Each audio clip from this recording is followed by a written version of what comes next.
Bonjour à tous et bienvenue dans cette troisième session d'utilisation des tableaux de bord en République démocratique du Congo. Donc, dans cette session-ci, on va se focaliser sur les tooltips ou bien les fenêtres d'information qui sont accessibles dans les différents tableaux de bord. Donc vous avez peut-être déjà dû le remarquer en utilisant les tableaux de bord, lorsqu'on déplace, son curseur, sur, une, zone sur la carte ou bien sur un élément, sur le graphique, on va avoir de l'information qui, est apparue. Donc par exemple ici sur le graphique, lorsque je mets mon curseur, je peux voir la semaine épidémiologique qui est concernée, la catégorie d'âge et le nombre de cas.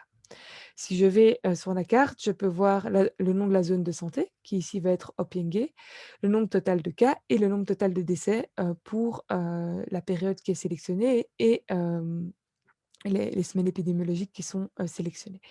Donc pour voir ces fenêtres d'information, il suffit de faire glisser sa souris et ça apparaît, automatiquement.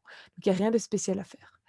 Alors, je voudrais vous montrer quelque chose d'un peu particulier. Donc, si on va dans un autre onglet du tableau de bord, donc l'onglet de comparaison des cas par an, on va voir ici, donc on est au niveau national, hein, l'ensemble des provinces sont sélectionnées et on a sélectionné ici la maladie fièvre jaune. Donc, qu'est-ce qu'on voit ici? On voit l'évolution des cas pour les différentes années et on voit une flambée assez importante en 2016. Donc, on voit un pic ici vraiment important entre la semaine épidémiologique 20 et la semaine épidémiologique, on pourrait dire 31 ou 32. Et donc, qu'est-ce qu'on pourrait faire? C'est que, vous voyez, hein, toujours quand on met notre, curseur, on a une information, donc on a l'année, la semaine épidémiologique et le nombre de cas.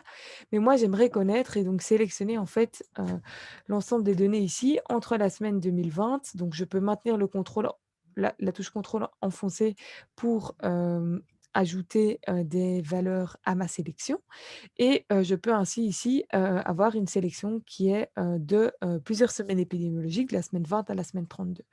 Ce que je peux voir ici du coup, lorsque je mets, hem, ma souris simplement sur un des points sélectionnés, c'est que j'ai toujours les informations de ce point, mais en plus, j'ai des informations sur ma sélection. Donc je dis qu'on m'indique qu'il y a 13 valeurs qui ont été sélectionnées et que la somme vaut 1 729.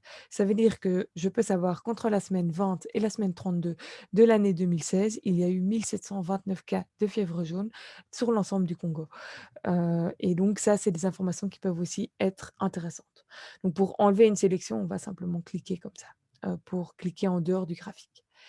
Alors une dernière chose que je voudrais vous montrer, c'est, dans l'onglet, alerte tableau de bord où ici, lorsque vous allez mettre votre curseur sur la carte, vous avez, une fenêtre d'information qui apparaît qui est un petit peu plus complexe que ce qu'on a vu précédemment.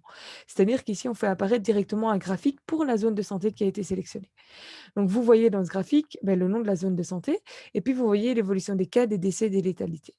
Donc pour, la maladie de la rougeole, puisque c'est celle qui est sélectionnée, cette zone de santé-là était rouge, c'est-à-dire qu'il y avait une flambée épidémique qui était détectée, lors de la dernière semaine de 2021 et en effet, on voit ici une augmentation assez forte du nombre de cas, lors de la dernière semaine 2021, ce qui explique en fait la détection de cette flambée épidémique.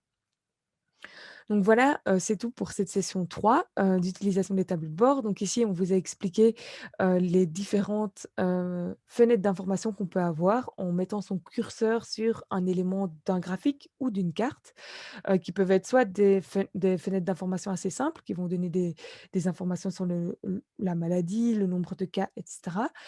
Mais on peut avoir des fenêtres d'information un peu plus complexes, comme on vient de le voir ici avec des graphiques carrément qui apparaissent dedans et on peut aussi utiliser des fenêtres d'information sur des sélections pour avoir des informations, par exemple sur la somme du nombre de cas, qui, ont été enregistrés au cours de certaines périodes.